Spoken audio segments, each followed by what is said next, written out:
الحمد للہ رب العالمین والصلاة والسلام علی اشرف الانبیاء والمرسلین نبینا محمد وعلی آلہ واصحابہ اجمعین ومن تبعہم بإحسان الی یوم الدین اما بعد اعوذ باللہ من الشیطان الرجیم بسم اللہ الرحمن الرحیم ان ربک عذاب کان محذورا ان عذاب ربک کان محذورا سورہ بنی اسرائیل آیت نمبر 57۔ بے شک تیرے رب کا عذاب ہے ہی ڈرنے کے لائق، سر میں کھولتا پانی انڈیلنے کا عذاب۔ کافروں کے لیے ایک اور المناک عذاب ہوگا۔ فرشتوں کو حکم دیا جائے گا، اس کو پکڑ لو اور رگیدتے ہوئے جہنم کے وسط میں لے جاؤ اور اس کے سر پر کھولتا پانی کا عذاب انڈیل دو۔ سورہ دخان آیت نمبر 47-48۔ اس آیت کی وضاحت میں آپ صلی اللہ علیہ وسلم نے ارشاد فرمایا ہے کہ جب کھولتا پانی کافر کے سر پر ڈالا جائے گا تو یہ اس کے سر میں چھید کر کے جسم کے اندر کے تمام اعضاء کو جلا ڈالے گا اور پھر یہ اعضاء دبر کے راستے نکل کر اس کے قدموں میں آ گریں گے۔ مسند احمد۔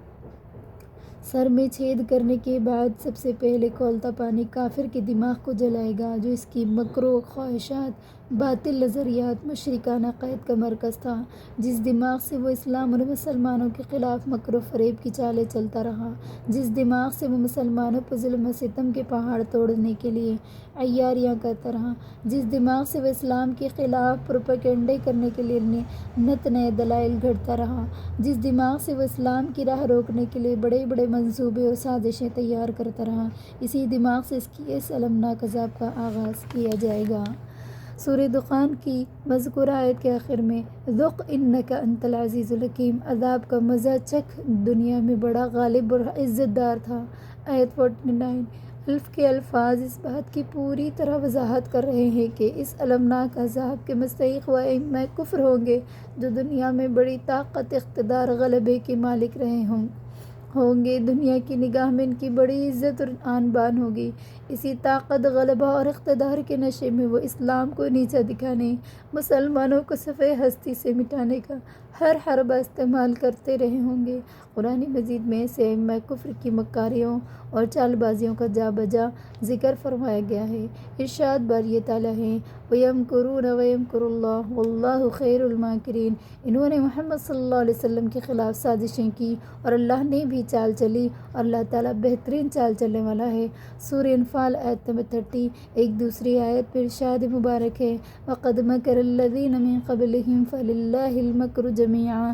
ان سے پہلے جو لوگ گزر چکے انہوں نے بھی بڑی چالیں چلی، مگر فیصلہ کن چال تو پوری کی پوری اللہ کے ہاتھ میں ہے۔ سورہ رعد آیت نمبر 42۔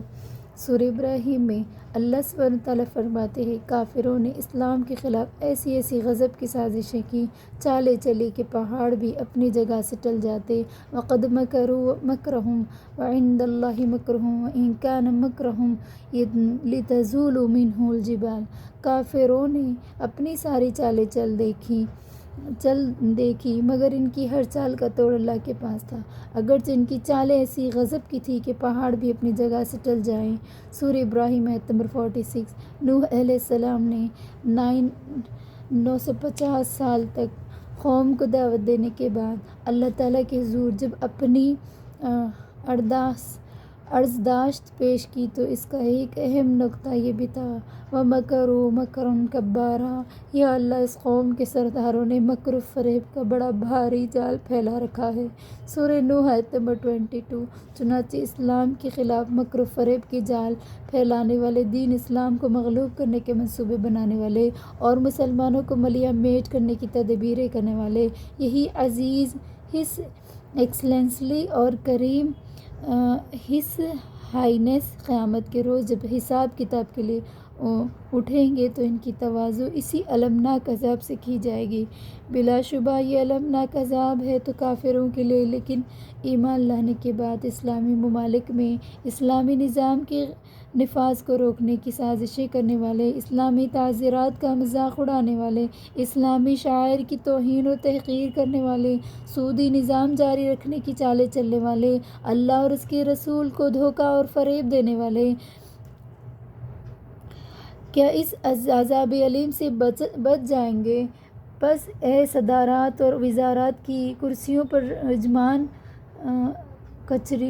کچہریوں اور عدالتوں میں رونق افروز مائی لارڈرز، اور اے صوبائی و قومی اسمبلیوں کے استحقاق کے مزے لوٹنے والے معززین، ریاست اللہ کے عذاب سے ڈر جاؤ، اسلام کے خلاف سازشیں کرنے سے باز آ جاؤ، اسلامی تعزیرات اور اسلامی شاعر کا مذاق مت اڑاؤ، اللہ اور اس کے رسول کو دھوکہ اور فریب دینا چھوڑ دو، ورنہ اس کے عذاب سے بچ نہ سکو گے۔ واتقوا النار التي اعدت للكافرين، ڈرو اس آگ سے جو کافروں کے لیے تیار کی گئی ہے۔